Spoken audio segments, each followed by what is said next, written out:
Today's episode is brought to you by the Hippocratic Collective. Check out our shows and join the conversation at thehippocratic-collective.com.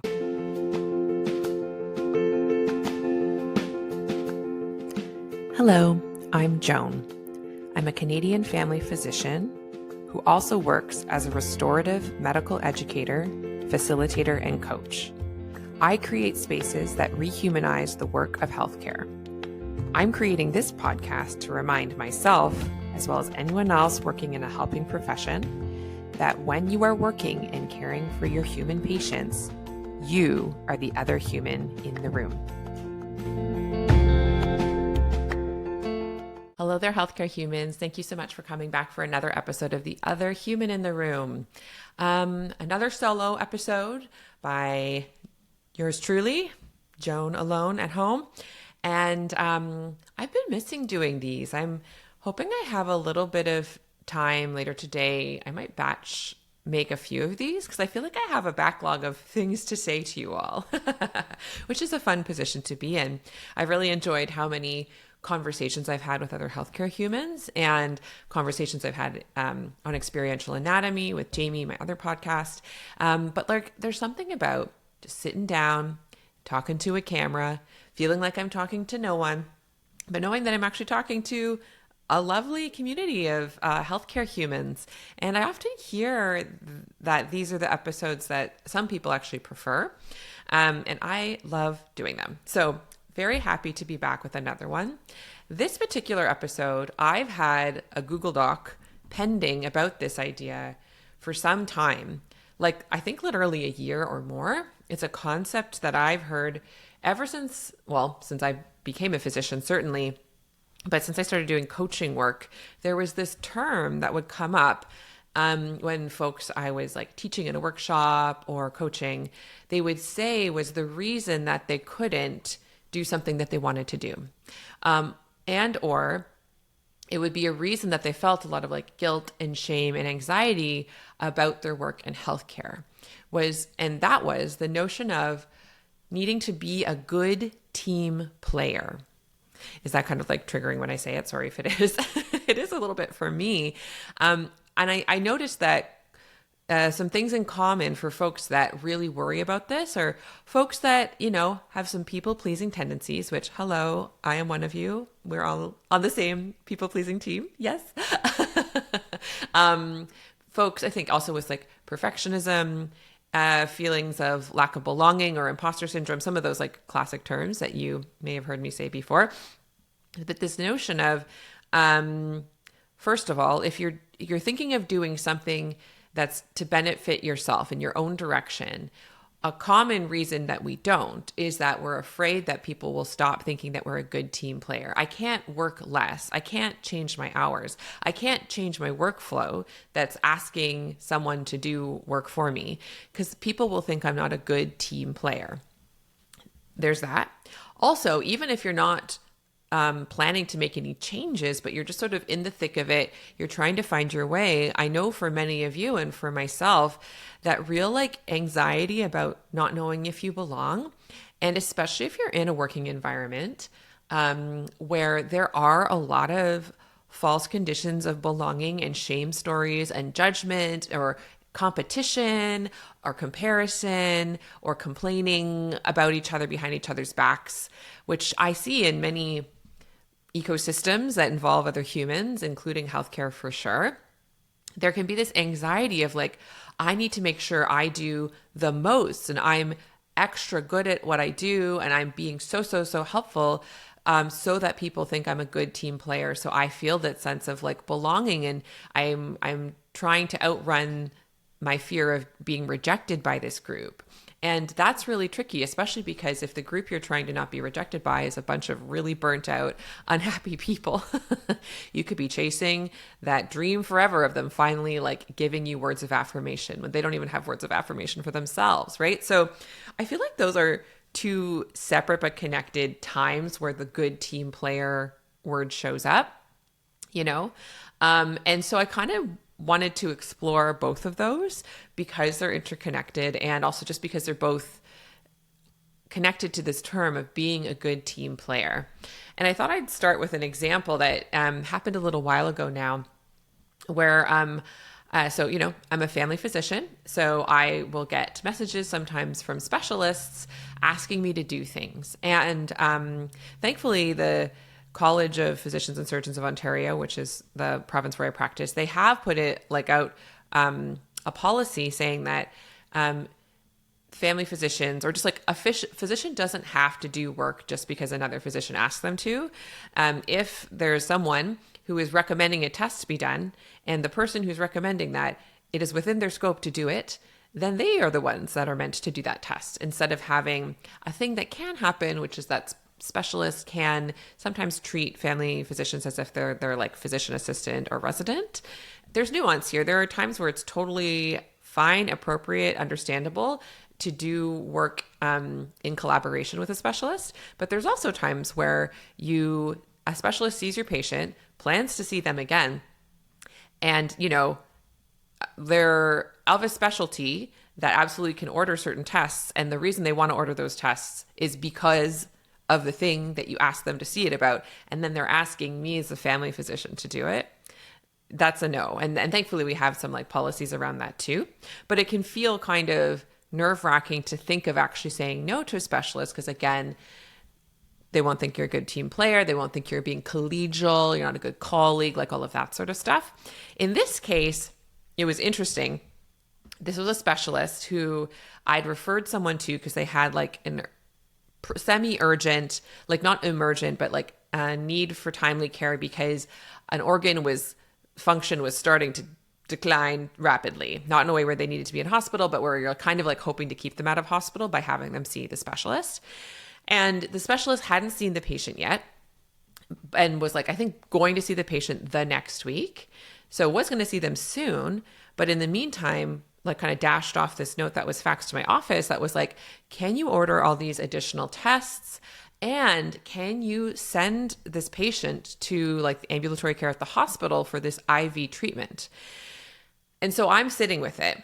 And before I can even consider the specifics of the request, I'm immediately I have to say yes to everything that he's doing, because otherwise he's asking me to do, because otherwise I'm not a good team player. And that's the inhuman story aspect of the whole good team player thing. It tries to override your agency, your choice, and it overrides your ability to think through with nuance and complexity. If you have capacity to do any of the things they're asking you to do, if you have scope or knowledge of the things they're having to do, instead it just takes as a default, they asked, I have to say yes, otherwise I'm a bad team player. I'm a bad colleague. And because my goodness and morality is on the line, I noticed myself being oh my gosh, but I've literally never prescribed that before. And I found myself in that default state, starting to look up how I would possibly prescribe something I've never prescribed before. I genuinely don't even know how it works, or side effects, the basic things that you really ought to know before you prescribe a treatment. I got caught up in the good team player story, and I was I've got to do it. And so thankfully, I've done enough of this work with myself and have spent time being a human with myself and connecting with my body. So I don't think I even hit enter on the search in this case. And I mean, other times I would. This isn't good for me. I was fast at catching myself. Who cares? But I did end up catching myself and was Joan, okay, so what if we put aside the good team player story for a minute and just simply looked at the request and asked myself, what do I have capacity to do? What do I feel is even in my scope to do? What do I feel I have the knowledge and training and understanding to do? What feels reasonable to do? What feels like a reasonable choice? And it's not the choice that all of my colleagues would do. Some colleagues would say absolutely no to all of it. Some colleagues would say absolutely yes to all of it. But here I am. What do I want to do? What feels like a solid choice that feels good for me to make, that doesn't overstretch me, that feels reasonable, and kind of not making it mean that I'm good or bad, not making it mean I'm with one group or another group, but simply which parts of these feel fine to me. And when I looked at it, the tests that they were asking to order, I was like, that makes sense. And then, if I arranged for them to get these tests, like blood work, very simple tests, not a lot of labor, likely to be able to be done this week, just some of those like pragmatic things. Like if I do up this rec, they get it, that could help this specialist colleague next week treat him in a more timely fashion. So you know what? That one feels good for me, and I have space. That's why I'm glad I have a spacious schedule and that I hold buffer space for things like this. So that one felt okay. There were some other tests like complicated imaging that I'm like, if I order this, the appointment's going to be in 3 months anyway. So I think I'm going to not say yes to that. And then the IV treatment was just like an absolute no. And so then I wrote back to the specialist. I wish I had written down the wording because I really liked how I worded it. But I was just like, thank you so much for seeing this patient next week. I have ordered these, but I respectfully defer to your expertise on these other matters you've requested, as I would not consider them part of my scope, specifically the IV treatment one. And I had so much drama when I was in the good team player story. And, sometimes then you get in so much drama that when you finally say something to the specialist, it's like, no, how dare you? Then you kind of, you're feeling so embattled by the request because it feels like a demand, it feels like an obligation that you feel like you have to fight back. And that's very human. If that's happened to you, you're a human being. But the thing that's interesting is when I dropped the good team player story and was just like, well, what do I want to do? And then that meant that I was in a space where I wasn't even mad at him for asking. He asked. People ask things. I considered that request. I decided what was yes or no. And then I wrote back to him in a way that, in my opinion, is me being a good team player, which includes speaking with kindness and clearness to the other person. So I was able to be a good team player on my terms when I stopped believing the fake false story of what a good team player is. Isn't that fun? So I want to tease out the elements of what we mean when we say good team player and talk through some of that. And then I might circle back to this example just to illustrate it a bit more. We'll see. I make no promises. I follow a script, but only very loosely. So the main thing to say is that medicine absolutely is a team sport. Medicine, healthcare, the practice of being a body that takes care of other bodies. One body alone cannot do that job, period, at all. Even if you're I'm a solo practitioner, there's someone else who helps you. You don't also dispense the medicine. You don't also run the hospital. Our patients can never rely on only one of us. We are one of many. And thank goodness. Thank goodness. We cannot do this alone. Attempting to do this alone leads to badness happening to ourselves and then also probably our patients, right? So then learning how to be a good team player in a way that feels good to you is a very essential skill for working in healthcare. Learning how to genuinely collaborate with one another, genuinely be in conversation and relationship with one another is really, really important. And I'm going to say that I have seen many settings where it's not talked about consciously. It's not talked about with intention and not sort of modeled with intention. And then unsurprisingly, it doesn't always go well. It's so interesting how often there's so many pressures on healthcare, but often and those can cause people a lot of stress and burnout, but just as much, if not more, the sort of interpersonal nastiness that happens when people are under those really stressed out and extreme circumstances, that's then what ends up sinking us and making us leave. And that's the part that I'm hoping to explore, how we could shift our thinking on to find ways to make the difficult times that we have with each other actually generative for each other. I'm actually preparing a talk I'm going to give at a conference that's all about how there's a kind of generative conflict that can lead to relationship building, inspired by the podcast I did earlier this year with Padre Gotuma. And so some of what I'm going to say is sort of the beginning sentences of what that talk will be. Because when we don't think about with intention of what it means to be a good team player, what it means to be a part of a collective in an intentional way, Instead, we have all these default like inhuman stories that run our lives instead. One of the key ones that I don't think everyone feels, but folks that listen to me probably feel, because I feel it. So, you're attracted to like, my brain thinks the same as your brain, which is that we think the only way to be a good contributor, a good colleague, a good member of the team or collective is to always push ourselves to do more, to be a really high performing member of a team, including pushing ourselves to like go outside of our comfort zone, outside of the scope of practice, like the example I just gave, but really even more commonly, simply push ourselves beyond our capacity. Like a very normal and common reason people work over capacity chronically is because they feel like if they do less, then they're not contributing enough to the team. And so I want to name that doesn't happen in systems that are resourced sufficiently. Like they may have other reasons to be interpersonally whatever. They may have like false stories, like stories of scarcity that are making them all still be at each other's throats for sure. But for us, at least, I say us, wherever you're on the world, is healthcare well resourced in your neck of the woods? I'd love to hear from you. How are you doing? But like here in Canada, I know many of you are in the United States as well, and certainly in the United States, like the math is not correct for the number of people that we have to take care of all the people.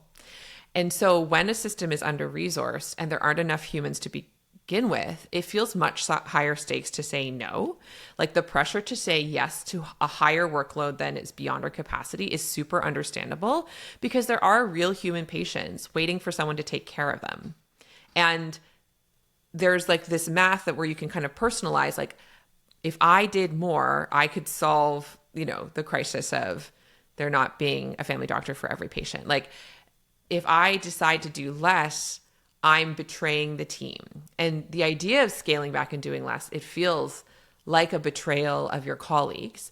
And honestly, for sure, there will be colleagues who will take it as a betrayal because they're operating under the same sort of scarcity mindset of like, if I hear this a lot, if you don't do X amount of work, then I have to pick up the slack.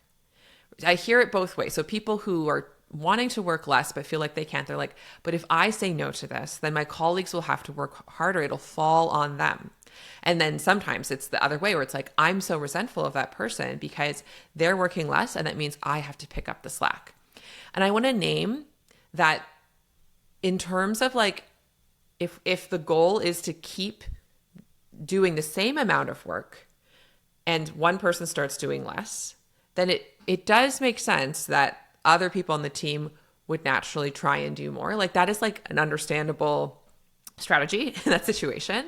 But what I'm going to argue is, especially in a case where like the total amount of work you're trying to do is actually beyond any of your capacities. Like even if everyone was working 100%, the work expands beyond that. And so thinking in this like sort of, is it zero sum way? I think that's the right term. Forgive me if it's not. Like just knowing that for sure there's going to be work left on the table is important to know.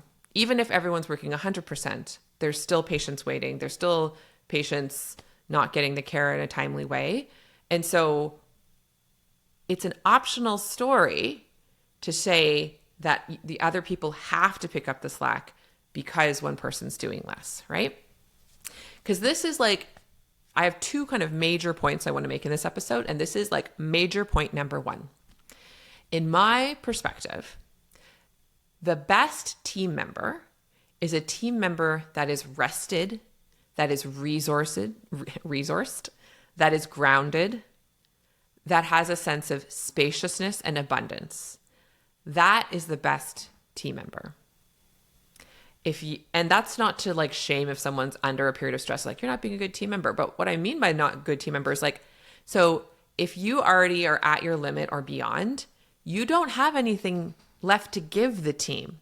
So if you want to be a member of a team that is able to contribute, that means you have to like have some in reserve so that when extra things are needed, you have something to offer the team.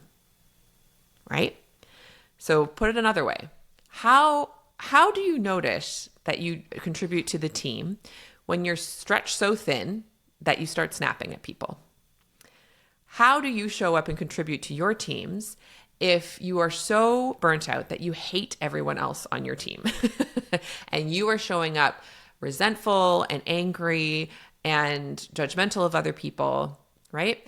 How are you contributing to the team when you're seething with resentment and overwhelm and exhaustion?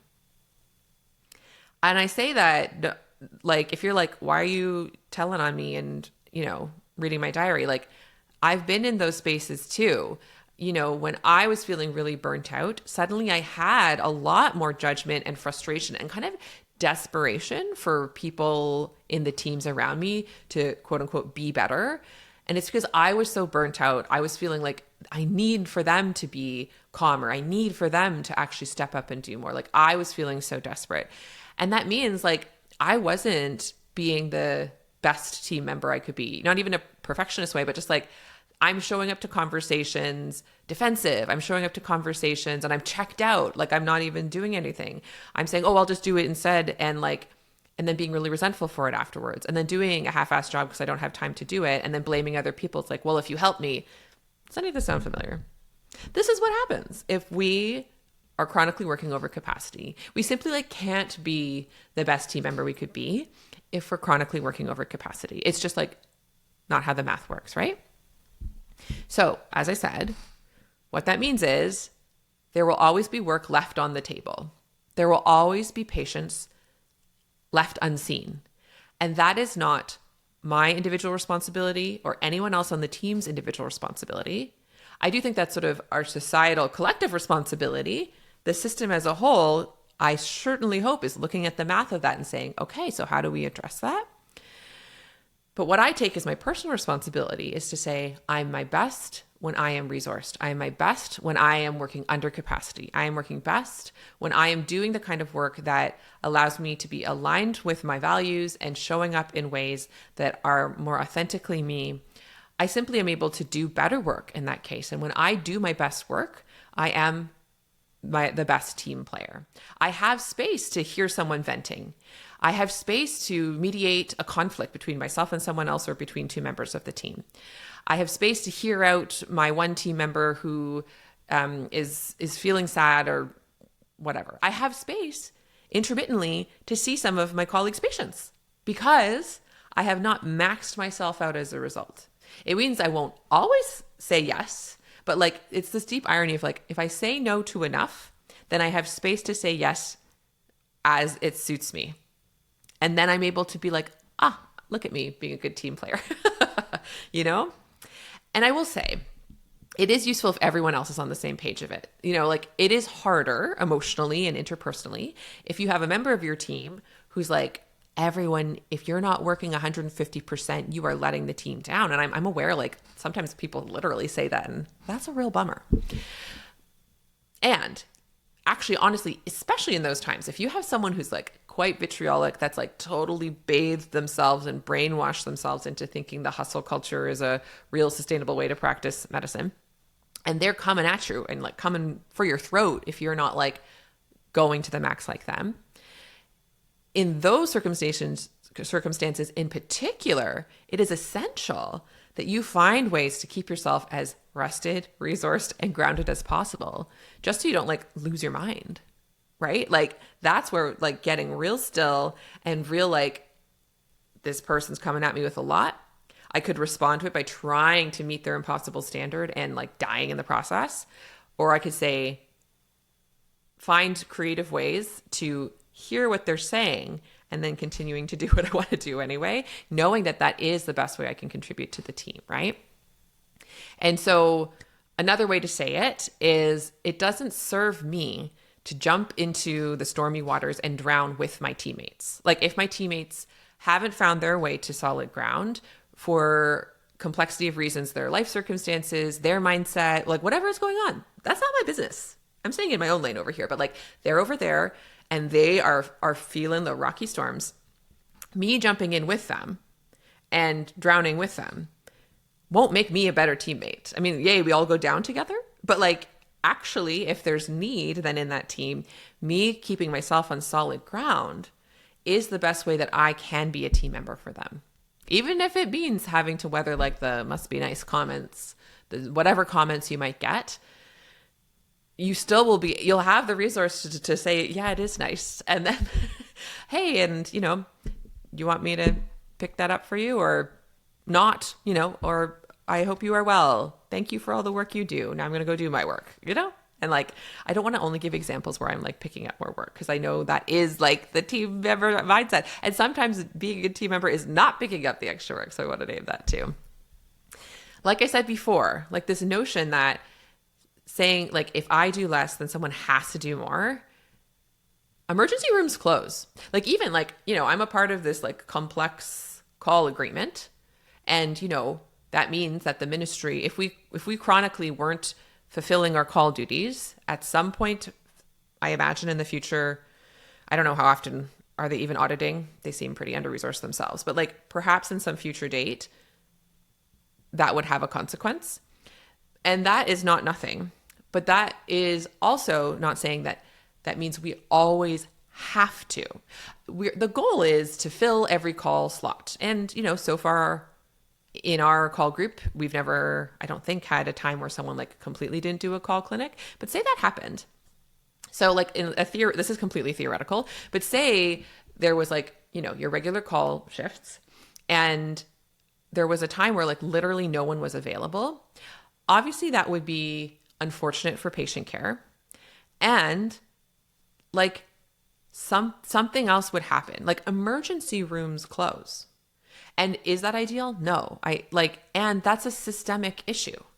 So the idea that we have to constantly be trying to override our capacity to fill in the cracks and push each other to fill in the cracks, I'm saying that's only one way to play the game. And that's only one kind of team member. And for me, it just doesn't feel correct to say that that's the best kind of team member, the one that's constantly swooping in to fill in all of the cracks of an increasingly cracked foundation. Any system can reach a critically under-resourced state and completely stop functioning. And that is not on the individual members who make up that system.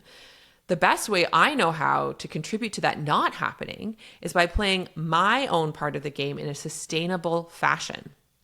That's like always comes back to like, this is how I can continue to be in family medicine for the long term. And to me, that is my best way of being a good team member, is showing up and doing the work I have capacity to do well, and then not doing more than that again and again and again. And that means I'm here again and again and again. That's me. You get to decide for yourself. But for me, to reiterate, the best team member I could be is rested, resourced, grounded, spacious. The best team member I could be is a team member that has something to give.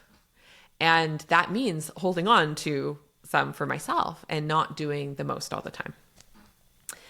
The second point that I want to make is this is sort of advice or an invitation for you, because advice always feels like too directive. Do what you want with your life, okay? But something that I'm very excited about considering for myself at least is I'm only interested in being a good team player for games I actually want to help win. Because this is the other thing that comes up with the being a good team player is how often do you feel tempted or pressured to be a good team player in doing things in a way that actually are like violate your values? Certainly the one I keep bringing up is the violation of working over capacity.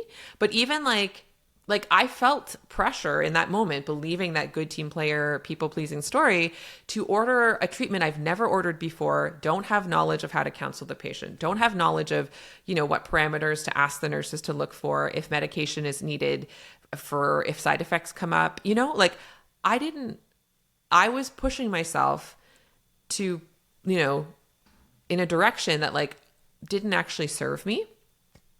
And I think that's coming from a place of something that's often gotten confused in healthcare, and actually in many systems in the world, is we think that we're only being a good team player if we are obeying all the rules that the other members of the team, especially those that appear to have more authority, have set out for us. So in this case, there is this bit of like a specialist or like the gods, and then like family physicians are demigod slash whatever, you know, like there's something about the hierarchy where you feel like you can't be a good team player if you're not like obeying the hierarchy.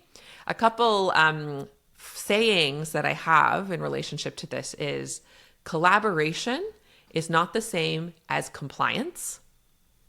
Cooperation is not the same as conformity. They're all C words, but those are distinct ideas. Collaboration and cooperation involve everyone being a sovereign, autonomous, thinking person unto themselves, all working together to like achieve a greater goal. Compliance and conformity is one way you can try and do that, where there's sort of one person or a group of people that are like the people in power who are in charge, that make the rules and set the rules. And what often gets sort of falsely said is, you are only helping us achieve our goal if you comply with the rules as we've set it out. I'm giving you deep permission to question that, okay? Because what if that's not true? So one way is like, say you're feeling like, oh, you know, this person wants me to do this, and these people say I have to join this committee and this whatever, like whatever the thing is. And you're feeling like, I got to be a good team player. You can ask yourself, what is the sport that they are asking me to play? What is the game they're asking me to play? Because if you play stupid games, you win stupid prizes. Taylor Swift lyric. Like, right? So like, do I actually even agree with the game they're saying we should be playing here? And if not, well, do I want to be a good team player for a game I don't want to play and an outcome I don't want to contribute to? So like looking at the values of the folks in charge of the particular game and asking if they align with your authentic values, very helpful step to contemplate. Or even just like if they align with reality as you know it. So like a vague example, that's not a real example, but speaks to like I've had several like coaching clients and recent conversations with past clients that have kind of covered this, where they're a part of this bigger organization, whether it's like a hospital or a family health team or even like working in a bigger project with the ministry or working in their department, like whatever it is. And they'll be feeling like I have to do all this extra work because the people in charge of the purse strings or the people in charge of the project are saying I have to. And it can be really cute of an organization, for example, to have a target to like triple everyone's output without giving enough time, support, and finances to do so. But if when you look at the scope of it, you're like, that's not a goal that even makes sense. Like I literally think even if we all burned ourselves out, that's probably not possible. And if there's a way to get it done, I can only see ways to get it done. Especially, it's usually like the scale of what they're reaching for and the timeline on which they're saying it has to be done. Like often, like anything can be done with enough of a timeline. And then some scale has to be within like certain, realities of math, but like a scale can be achieved, but with like sufficient resources and time, And if you're not being offered those, then what happens is significant harm to yourself and your team that does exist.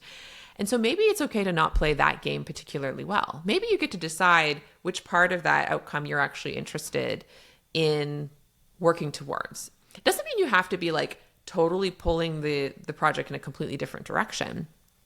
But you can kind of be playing your own game inside of this bigger game if everyone has their different objectives. Also, I don't know if you've noticed, but like say you're working on some kind of project to make something bigger happen. It is rare that everyone's literally all actually working towards the same vision. It is very useful when that happens. But have you noticed how that isn't always the case in healthcare and maybe in anything? Everyone's got their own ideas and they're kind of like each nudging each other in different directions. And so say there's people involved in your project that are nudging you in directions that you're like, that's not me. That doesn't support like the vision of what I want for my life, what my body needs, what my team needs. That's not like, I have tried that and it like makes things worse for myself and my patients. What if it's okay in that situation to be a bit of a purposefully disruptive team player? In a recent conversation I had with some folks that I used to coach, we came up with the term bad pawn.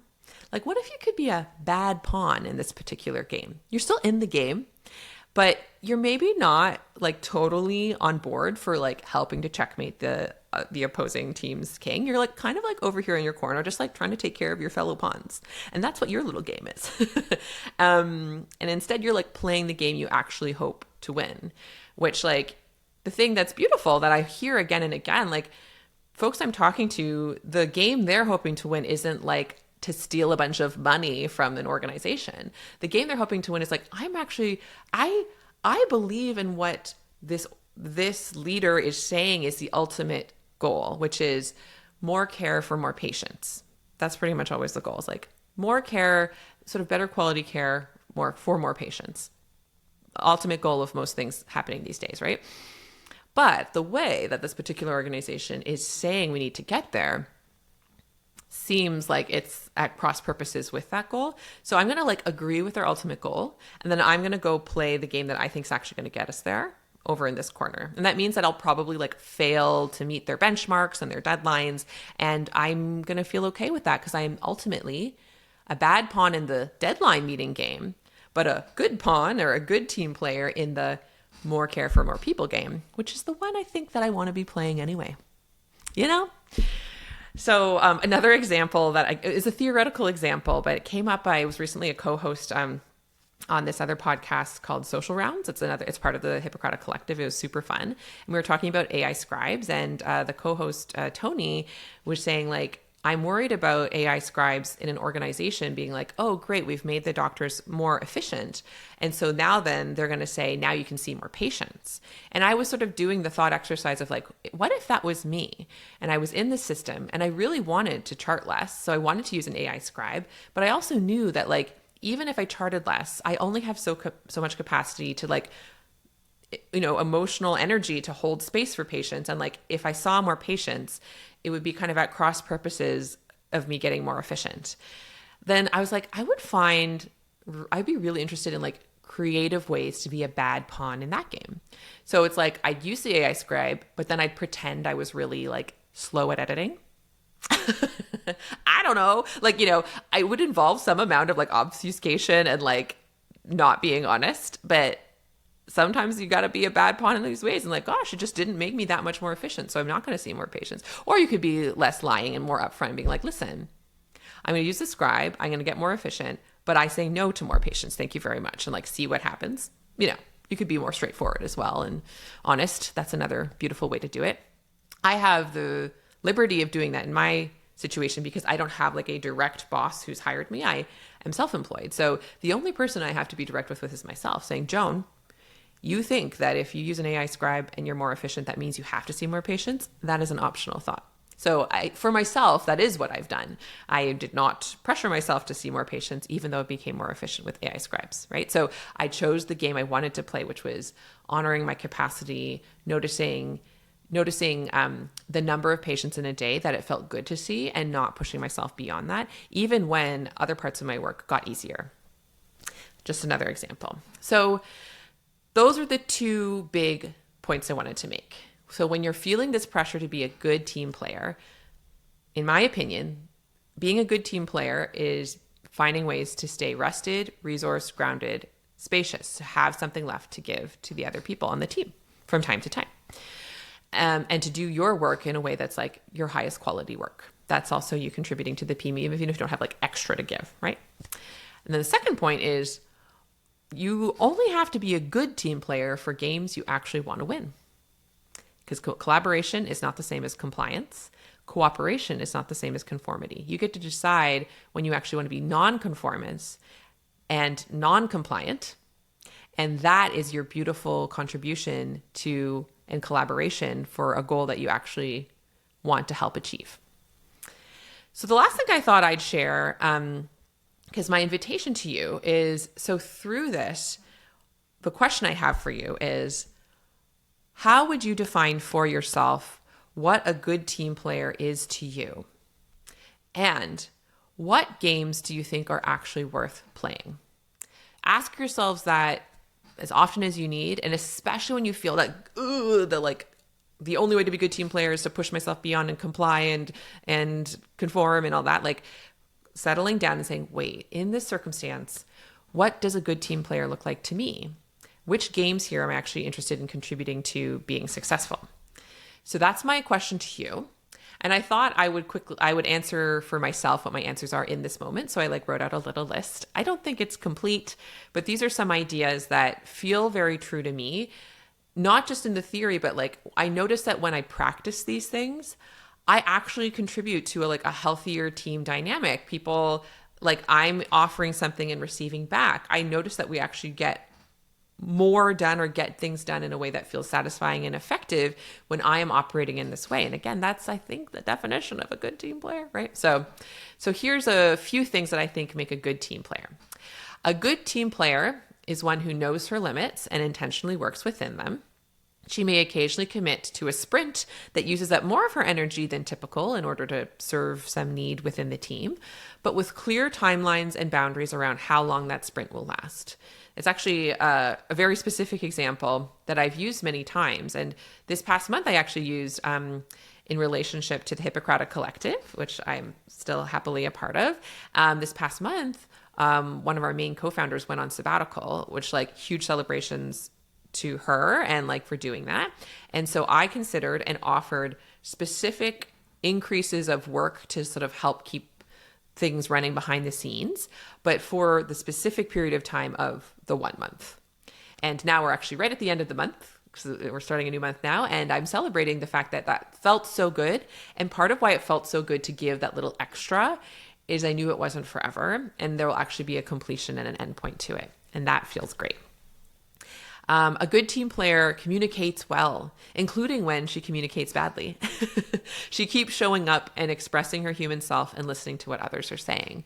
So continuing to be in the dialogue and doing my best to say what I see and say what I think is needed and listen back and be able to admit that I'm wrong or admit that I wasn't seeing the whole picture, and just continuing to actually kind of be within the dynamic of communication with everyone.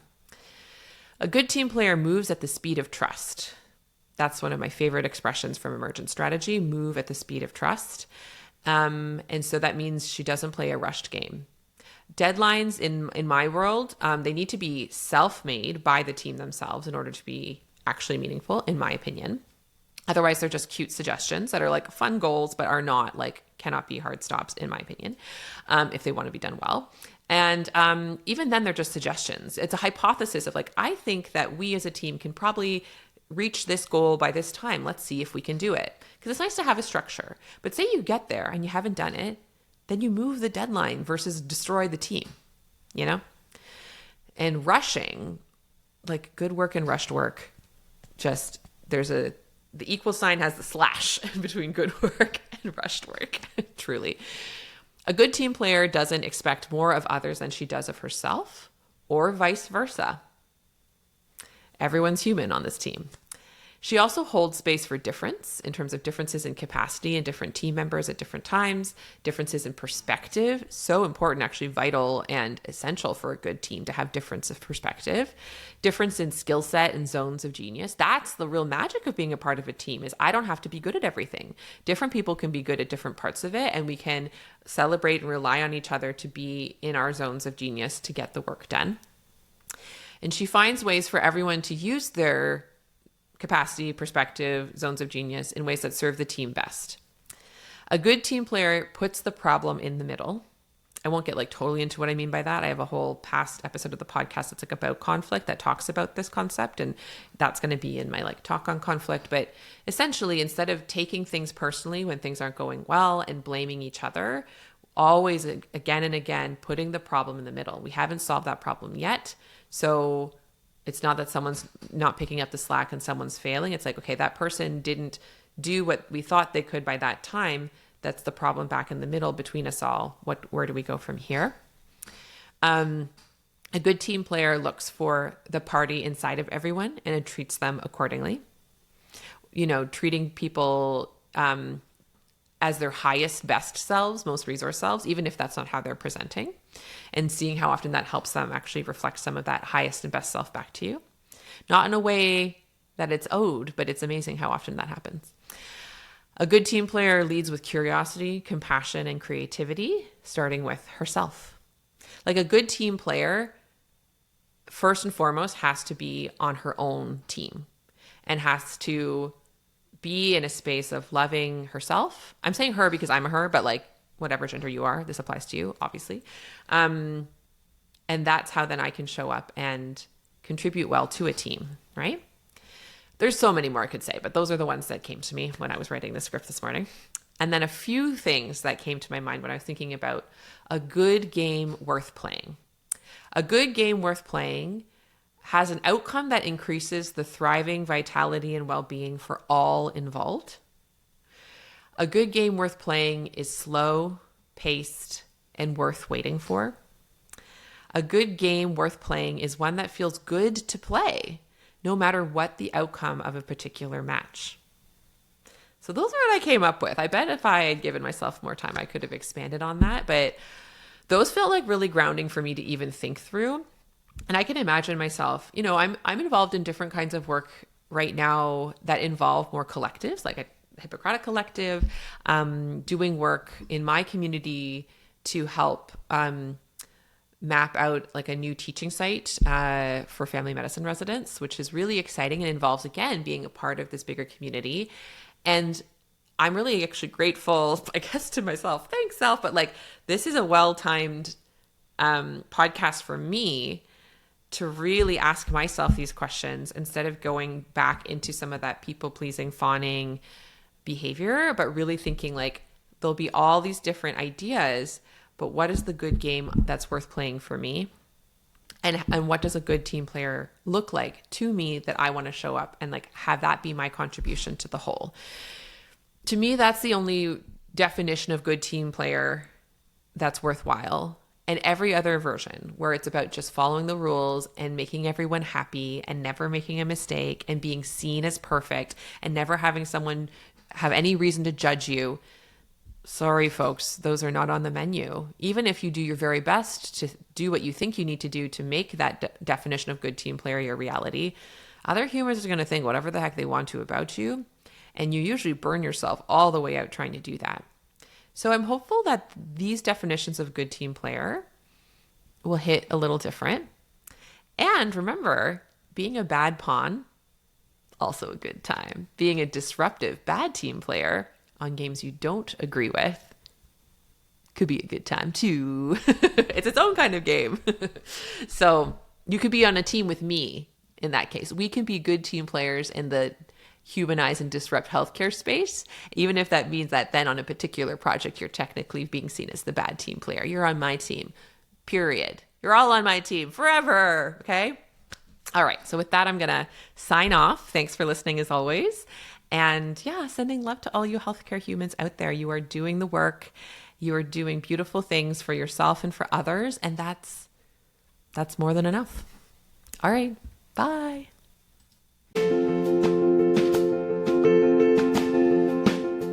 I would love to take this work deeper with you. Visit joanchanmd.com today and discover my growing menu of options for restorative medical education to suit your learning needs. I offer one-on-one coaching, customized workshops, and self-study courses that allow you to connect not only with my work on a deeper level, but also with other healthcare humans just like you.